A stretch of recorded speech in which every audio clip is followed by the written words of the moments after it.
అంటే ఇప్పుడు మామూలుగా దేవుళ్ళకి ఇప్పుడు చండీ హోమాలు, ఈ యజ్ఞాలు, యాగాలు చేసినట్టుగా ఇప్పుడు ఎందుకు ఈ శ్రీపాద శ్రీవల్లభులకి, ఈ దత్తుడికి రకరకాల వ్రతాలు, లేదంటే రకరకాల పూజలు, అనగాష్టమి వ్రతము లేదా అనగా వ్రతాలు ఇవన్నీ ఎందుకు వచ్చినాయి గురుగారు అసలు? ఈ వ్రతాలన్నవి చేయడం ఎందుకంటే పూజల్లో 2 రకాలు, సగుణ పూజ, నిర్గుణ పూజ. నిజం చెప్పాలంటే దత్తాత్రేయుడు సగుణ పూజ ఎక్కువ ఇష్టం. నిర్గుణ పూజ అంటే ఏమి లేకుండానే అనుకోవడం సగుణ పూజ. ఎందుకంటే అసలు సహజంగా విగ్రహారాధన చేసాక తర్వాత స్థాయి నిర్గుణ పూజ. ఇప్పుడు మనం నీళ్ళు తీసుకుంటాం, ఓం కేశవాయ స్వహ, ఓం నారాయణ స్వహ, మాధవాయ స్వహ అని చేస్తాం. ఇప్పుడు నిర్గుణ పూజలు ఏం చేస్తారో ఏం ఉండకపోయినా చేయడం, ఓం కేశవాయ స్వహ అంటాడు. అవధూతలు వాళ్ళు గొప్ప వాళ్ళు చేస్తారు, మనం ఆ స్టేజ్లో లేము. మనం ఆ పని చేస్తుంటే మనకు ఏదో జ్ఞాపకం వస్తుంటుంది, బికాజ్ మనం గృహస్థులు. ఇప్పుడు అడవిలో ఉండేవాడు వాడికి ఏముంటుంది, ఏదో పూజ చేసుకుంటాడు, తంటాలు పెడతాడు, అక్కడ కాలక్షేపం చేస్తాడు, మధ్యాహ్నం చెట్లో పండుగ తిని పడుకుంటాడు, ఏ ప్రాబ్లం ఉండదు. మనకి ఎన్నో ప్రాబ్లమ్స్ కదా, మన చేతితో నీళ్ళు పోయగానే ఆఫీసులో ఏమవుతుందో గుర్తుకొస్తుంది, స్కూటర్లో పెట్రోల్ ఉందో లేదో గుర్తుకొస్తుంది. కాబట్టి మనకేంటంటే సగుణాకార పూజ చేయాలి. సగుణాకార పూజలో ఏంటంటే భగవంతుడు ఎక్కువ సేవ చేస్తాం. ఇప్పుడు మీరు మా ఇంటికి వచ్చారండి, ఫర్ ఎగ్జాంపుల్, పొద్దున్న మీకు కాఫీ ఇచ్చా, 10 గంటలు టిఫిన్ పెట్టా, స్నానం వేణులు ఇచ్చాను, బట్టలు కట్టుకున్నారు, రెస్ట్ తీసుకున్నారు, మధ్యాహ్నం మంచిగా భోజనం పెట్టా, సాయంత్రం టీ ఇచ్చా, రాత్రి భోజనం పెట్టా. మీకు ఎలా బుద్ధి వస్తుందా, ఇదే బాగుంది హాయిగా ఇక్కడ కుర్రాడు జాతగా చూస్తున్నాను అనుకుంటా. భగవంతుడు కూడా అంతే. అందుకని సగుణాకార పూజ చేస్తుంటే కొన్నాళ్ళకి మనం వెళ్ళిపోతాం అనుకోండి, మన ఈ టైంకి టీ తాగేవాడరా, ఈ టైంకి భోజనం చేసేవాడరా అనుకుంటాడు. అంటే ఈ సగుణాల్లోంచి నిర్గుణంలోకి వెళ్తున్నాడు. కాబట్టి మనలాంటి వాళ్ళకి అందరికీ ఇవన్నీ అవసరం. మనం ఏంటంటే మనకి గురుకులాలు లేవు, గురువులు లేరు. ఉన్న గురువుల్లో ఎవడు మంచి గురువో ఎవడు చెడ్డ గురువు కూడా మనకు తెలియదు. అలానే మనం ఎవరిని ఏమంటలేదు, కానీ మనం అసెస్మెంట్ చేసుకోలేం, మన శక్తి సరిపోదు. అందువల్ల ఏంటంటే ఒకసారి మంచి గురువుని కూడా వదిలేస్తాం. ఇప్పుడు శ్రీపాద శివల్లభుడు దత్తాత్రేయుడితో ఉన్న పెద్ద సమస్య ఎట్లా ఏంటంటే వాళ్ళు ఇప్పుడు మారువేషాలు కనపడుతుంటారు, మనం గుర్తించలేము. ఎవడన్నా వచ్చి ఒక బెగ్గర రూపంలో వచ్చి రూపాయి ఇండా పోవాయి అంటాం, ఆయన అవ్వచ్చు, మనకు తెలియదు కదా. ఇక్కడ మనకు ఆ శక్తి ఉండదు. కాబట్టి మనం ఈ సద్గుణ పూజ అనేది, మన సగుణాకార పూజ మనం చేస్తూ ఉంటేనే కొంతకాలం నిర్గుణ. సగుణాకార పూజ దత్తుడికి ఎందుకు ఇష్టం అని అన్నాడు ఈయన అని చెప్పి అనుకుంటారు, కరెక్ట్ కదా. మీకు ఉదాహరణ చెప్తా మీకు. దానికి ఏంటంటే, అంటే నేను previously was a government officer. నేను చిన్నప్పటి నుంచి గురుకులాల్లో చదువుకోలేదు, గురువుల దగ్గర చదువుకోలేదు. నేను పుస్తకాలను చూసి చదువుకున్నదే. కాబట్టి నేనేం చదువుకున్నా అది మీకు చెప్తున్నాను అంతే. దీనికి బ్యాక్ ఏమిటి, ప్రామాణికం ఏమిటంటే అవి నేను చెప్పలేను, బికాజ్ నాకు బ్యాక్గ్రౌండ్ లేదు. ఇప్పుడు ఎవరైనా ఇంటర్వ్యూ విని ఇంకేంటి బ్యాక్గ్రౌండ్ అంటే నాకేం బ్యాక్గ్రౌండ్ లేదు. నేను గవర్నమెంట్ ఆఫీసర్ని, ఏదో గదిలో కూర్చుని ఫైల్ చూడడం, ఏదో మంచినీళ్ళు తాగాలన్నా అటెండర్ పడుకుని మంచినీళ్ళు ఇవ్వడం తప్పించి మనకు అవేం తెలియవు. కానీ ఈ భగవంతుడు మనం ఎప్పుడైతే ఈ లైన్లో తీసుకొచ్చాడో, ఏమిటి ఎందుకు వచ్చాము, మనం రీసెర్చ్ చేద్దామని మనం చేసి కొన్ని విషయాలు తెలుసుకున్నాం. ఏదో మీరు కొంచెం చెప్పంటున్నారు కాబట్టి నాకు తెలిసిన విషయాలు ఎక్కువ చెప్తాను. వాసుదేవానంద సరస్వతి ఆయన దేవానంద సంబోధుడు, దత్తాత్రేయ అవతారుడు అని మనం అంటున్నాం, కానీ ఆయన మానవుడిలాగా జీవించాడు. ఆయన నర్మదా నదీ తీరంలో ఉండి దత్తాత్రేయుని పూజించేవాడు, ఏకముఖ దత్తాత్రేయుని పూజించాడు. పూజిస్తే ఒక రోజు దీపావళి వస్తుంది. దీపావళి రోజున అంటాడు, నాకు పంచామృత స్నానం చేయించవయ్యా అంటాడు. ఈయన ఏమంటాడు, నేను సన్యాసిని, నాకు పంచామృతాలు ఎక్కడ దొరుకుతాయి, పాలు ఎక్కడ దొరుకుతాయి, పెరుగు ఎక్కడ దొరుకుతుంది, పంచదార వేసుకునే కాఫీ దొరుకుతాను, నా పంచదార ఎక్కడ దొరుకుతుంది, ఇవన్నీ ఎక్కడ దొరుకుతాయి పంచామృతాలు, నాకేమీ లేవయ్యా అంట. ఏం చేస్తావు, విభూతి స్నానం చేయిస్తా అంట. రోజు విభూతి స్నానం మీద చిరాకు వస్తుంది నాకు అంటాడు. అనేసి మరి అంతకన్నా ఏం లేదని చెప్పి గదిలోంచి బయటకు వచ్చేస్తాను. అయితే నేను వెళ్ళిపోతున్నాను అంటాడు. అయితే నేను వెళ్ళిపోతున్నాను అంటాడు. ఏదో అంటాడులే అని చెప్పి ఈయన వచ్చి గదిలోకి వచ్చి ఏదో కార్యక్రమం చేసుకుంటూ ఉంటాడు. నేను వెళ్ళిపోతాను మాటలు పడతాయి. చూసుకుంటే విగ్రహం అక్కడ ఉండదు. ఇదేంటి ఎలా జరిగిందని చెప్పి అనుకుని గబ పరిగెట్టుకు వెళ్తాడు. ఆయన నర్మదా నది కదా ఆయన యొక్క కొట్టుకుపోతుంటుంది విగ్రహం. ఆకయ్య స్వామి వెళ్ళిపోతున్నాడు ఆగాగంట అని మొత్తం మీద నీళ్ళలో దిగి పట్టుకొస్తాడు. మనకంటే భయంగా నీళ్ళు అంటే వాళ్ళ మహానుభావులు కదా, వాళ్ళు సముద్రంలో దాటగలరు, సముద్రం నడవగలరు కూడా.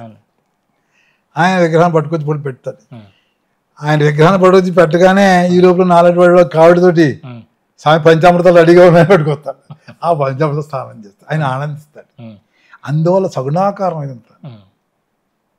అందుకని దత్తాత్రేయుడికి వాసన పువ్వులు, ఆయన యోగే కావచ్చు గృహస్థుడికి దగ్గరగా ఉంటాడు దత్తాత్రేయుడు. దత్తాత్రేయుడికి పూజకి శుచి శుభ్రం తప్పించి విపరీత నియమాలు ఏమి ఉండవు. ఆ నియమాల గురించి చెప్పాలంటే భక్తే ప్రధానం. నియమాలు అనేవి మనం ఏర్పరచుకున్నవి. శుభ్రంగా లేకపోతే ముందు అసలు మైండే బాగుండదు. అన్నం తిని పూజ చేసి నిద్ర వచ్చేస్తుంది, పూజ చేయలేవు. కాబట్టి ఇవన్నీ మనం ఏర్పరచుకున్నవి. అన్ని వాటికి మెయిన్ ప్రిన్సిపల్ భక్తి. మీకు చాలామంది చాలా కథలు ఉంటాయి కదా, మామూలు వాళ్ళందరికీ కూడా ఎంతోమందికి భగవంతుడు ప్రత్యక్షం అవుతాడు, ఎంతోమంది చెప్తాడు. ఇప్పుడు భగవంతుడు ఎలా ఉంటాడంటే శ్రీపాదుడు చెప్తాడు, నిర్జీవ స్వరూపాల్లోనూ ఉంటాడు, సజీవ స్వరూపాల్లోనూ ఉంటాడు. ఒక రాయి దగ్గరికి వెళ్ళి రోజు దండం పెట్టి బొట్టు పెట్టి నమస్కారం పెట్టి అదే భగవంతుడు ఏం కావాలో కోరి తీరుస్తుంది. నిర్జీవ స్వరూపానికి ప్రాణం ఉంటుంది, సజీవ స్వరూపానికి ఎలాగా ప్రాణం ఉంటుంది. తెలియని వాడు ఎంతే మిడిమిడి జ్ఞానం ఉంటారు చూసారా, ఆ విగ్రహారాధన అవసరం లేదు. సగుణాగారం ఇప్పుడు నువ్వు ఏడవ ఒక కుర్రాడు ఉంటాడు, వాడికి పట్టుకొచ్చి షేక్స్పియర్ పుస్తకం చదవగలరా, ఓ మేకబెత్త ఏదో పట్టుకొచ్చి చదవడం తెలియదు కదా, వాడు ఏబిసిడీలో రావు. వాడు ముందు ABCD అని చదువుకుని A ఫర్ యాంటో, B ఫర్ బాయ్ అని వాడు అర్థమైతే కదా పెద్దవాడు ఎక్కువ తెలిసేది. అలాగే నువ్వు సగుణాకార పూజతో ముందు అలవాటు పడితే. ఇంకో పాయింట్ ఏంటంటే ఇందా మీకు కూడా చెప్పా, ఇంటికి వచ్చి భోజనం చేసిన సంగతి. భగవంతుడికి నీ సేవలు చేస్తుంటే భగవంతుడు ఏమనుకుంటాడు, పాపం వెరివేదకు మంత్రాలు రావురా, పాపం మీద రోజు సేవలు చేస్తున్నాడు, కాళ్ళు నొక్కుతున్నాడు, వేళ్ళు నొక్కుతున్నాడు, పునః పూజ చేస్తున్నాడు, ఆ పరద నమస్కారం పెడుతున్నాడు, అభిషేకం చేస్తున్నాడు కదా, పాపం వీడికి చేద్దాం జాగ్రత్త చూసుకున్నాడు అనుకుంటాడు. భగవంతుడు ఎవరండి, తండ్రి లాంటి వాడు. ఇప్పుడు పాదయో పార్ఘ్యం సమర్పయామంటావు. దేవుడు కాళ్ళు నువ్వు కడగలవా, ఒక కాలుతో ఆకాశం పెట్టాడు, ఒక కాలుతో భూమి నొక్కాడు, మూడో కాలు ఎక్కడ పెట్టమంటావు అని అడిగాడు. అలాంటి కాళ్ళు నువ్వు కడగలవా, హైదరాబాద్ కాదు కదా ప్రపంచంలో నీళ్ళే సరిపో. శాస్త్రానికి పాదయో పార్ఘ్యం సమర్పయామని పంతులు గారు నీళ్ళు చుక్కలట అయ్యాడు. ఆ భక్తి, ఆయన పాదాలు కడుగుతున్నావనే నువ్వు, నీలో స్పందన ఉండాలి, అదే ఆయన కోరుకునేది, అంతే, అంతకు మించి ఏమీ లేదు. కాబట్టి సగుణాగార పూజకి ఎంత విలువ ఉందో మీకు అర్థమైంది. అదే అందుకంటే ఆయన యతీశ్వరుడు, పూర్తిగా అన్నిటిని త్యజించినవాడు కదా, ఆయనకి ఇన్ని వ్రతాలు ఇన్ని పూజలు అవసరమా? ఆ స్థాయికి నువ్వు వెళ్ళాలి కదా, నువ్వు ఆ స్థాయికి వెళ్ళాలి కదా. అదే అందుకే ఇప్పుడు మీరు చెప్పిన తర్వాత అర్థమైంది. ప్రొఫెసర్ అనుకోండి, ఇంకో ప్రొఫెసర్ ఆ ప్రొఫెసర్ వాదించగలరు. ఇప్పుడు ఏమి రానివాడు ఆ ప్రొఫెసర్ ఏ వాదిస్తాడు? అవును. ఇప్పుడు శ్రీకృష్ణుడు ఉన్నాడండి, భగవద్గీత చెప్పాడు. తర్వాత కృష్ణావతారం ఎప్పటిది, దశావతారంలో ఆఖరి అవతారం. అదన్నీ ఇప్పుడు చెప్పాడు కురుక్షేత్ర యుద్ధంలో, వాడు అర్జునుని కింద పడేసిన వాళ్ళకి ఆదాయం నమస్కారం పెడితే చెప్పాడు.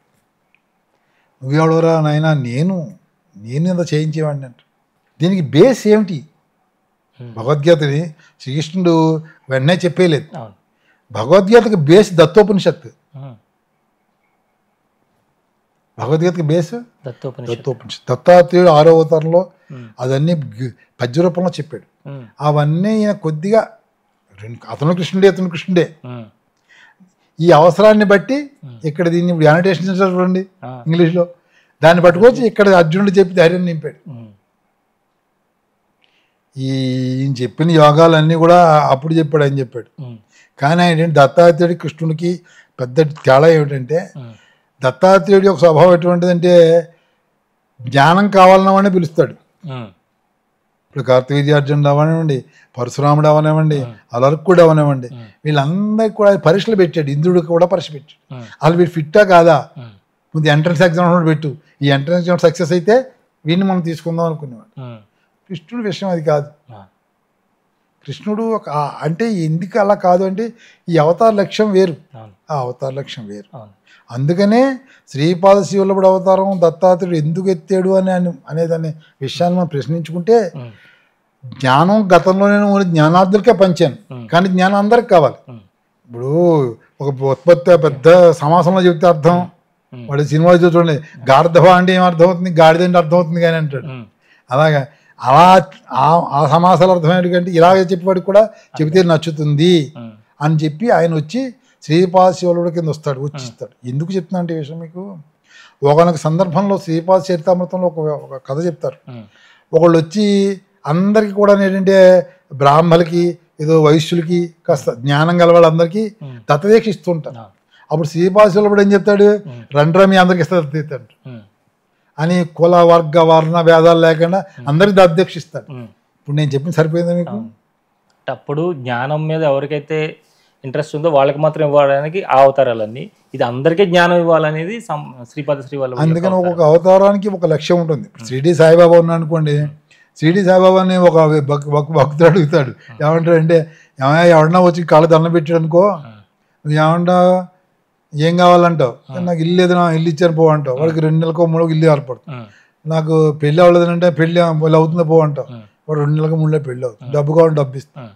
అసలు గురువు కదయ్యా, నువ్వు గురువు ఏం చెప్పాలి, ఒరే పూజ చేసుకోరా, ధ్యానం చేసుకో, ఈ మంత్రం చెప్పు, ఇవి చెప్పు, అవి చెప్తావు అంటే నవ్వుతా అంటాడు. షిరిడి సాయిబాబా లైఫ్ అంత ఎలా ఉంటుందంటే చాలా సరదాగా ఉంటుంది. ఆయన అంతా నర్మగర్భంగా ఉంటుంది అని చెప్పే విషయాలన్నీ అర్థం చేసుకోవాలి.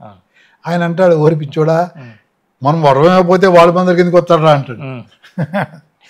వాడు వరం ఇవ్వకపోతే వాడు మందరికి ఎందుకు వస్తాడు, రాడు. వాడికి వరం ఇస్తూనే మనం మెల్లిగా ఈ ఆధ్యాత్మిక చింతన అనేది వాళ్ళు ప్రవేశపెట్టాలి. ఓ చంటి పిల్లాడు ఉంటాడు, ఒరే పుస్తకంలో పడ్డారా అంటాం, వాడు ధ్యానం చాక్లెట్ ఇస్తాను పడ్డారా వెంట పట్టుకొస్తాడు.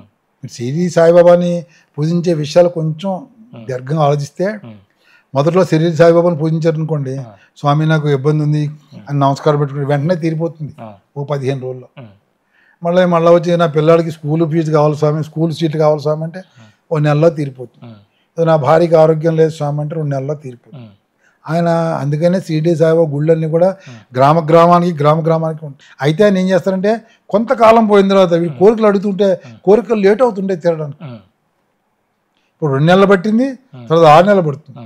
ఈ 4 to 6 నెలల మధ్య ఉంటుంది కదా, 3-4 నెలలు వీడు అటుపోలేడు ఎంతసేపు సాయిబాబాకి నమస్కారం పెట్టుకోవడం, ఆ సంపూర్ణ చరిత్ర చదువుకోవడం, భగవంతుని పూజించడం, సాయిబాబా గుడికి వెళ్ళడం, వీడు ఆధ్యాత్మిక చింతన పెరుగుతుంది. పెరిగి సాయిబాబా చరిత్ర రోజు చదవడం వల్ల వీడికి ఏమవుతుందంట, జ్ఞానం పెరుగుతుంది. ఈ విషయం అంటే ఏంటి, ఆ విషయం అంటే ఓహో ఇలా ఉందా అని చెప్పి వేరే బాబా ఉన్నాడు, ఆయన బాబా ఏం చేస్తాడు, ఏదో పలానా భగవద్గీత చదివా అని అడుగుతాడు, పలానా గురుచరిత్ర చదివా అని అడుగుతాడు. అప్పుడు ఇలా బాబా చెప్పాడు కదా, మన భగవద్గీత చదువుతాం, జ్ఞానేశ్వరుడు చెప్పింది చదువుతాం అని చెప్పి అడిగి వెళ్తాడు.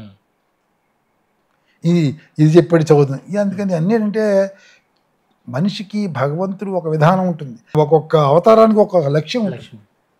ఆ లక్ష్యాన్ని భగవంతుడు భక్తుని మనసులో ఎలా పెట్టాలి, ఎలా చేయాలి, ఎలా చెందాలి అన్నీ ఆయనే తెలుసుకుంటారు.